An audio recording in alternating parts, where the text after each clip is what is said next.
যাদের যাদের আমি বরদোয়া দিছি তাদের বরদোয়া এই কাজে লেগে গেছে। একটা সময় যারা আমার বাড়িতে এসে বলতো, "তোর ঘরে বিড়ালের গন্ধ, যেখানে বসবো সেখানে বিড়ালের লোম গায়ে করে নিয়ে যেতে হবে। যারা যে জিনিস পালে সেই জিনিসের গন্ধ থাকেই।" আসলে বিড়াল আমি অতটা পরিষ্কার করে রাখতাম না যে আমার বিড়ালের গায়ে গন্ধ থাকবে, আমার গায়ে গন্ধ থাকবে। যেহেতু আমার ঘরটা অনেক খোলামেলা ছিল আর আমার তখন মাত্র একটা বিড়ালই ছিল। খুব স্বাদের বিড়াল ছিল। যদিও আমিও নিজে বিড়ালকে অনেক সময় ভয় পেতাম।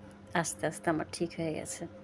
একটা মজার বিষয় হচ্ছে ওই মানুষগুলোর জন্য আমি ভীষণভাবে দোয়া করেছিলাম। যারা আমার বিড়ালকে ইগনোর করে, অপছন্দ করে তারা যেন ১০টা ১২টা করে বিড়াল পালে।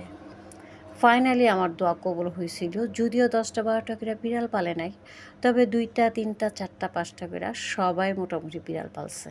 তো আল্লাহ আমার দোয়া কবুল করছে এতেই আমি অনেক খুশি।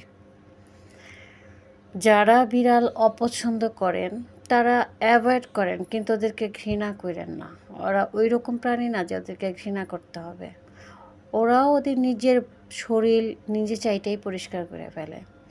অসুস্থ না হইলেও ওরা তেমন একটা নোংরা থাকে না।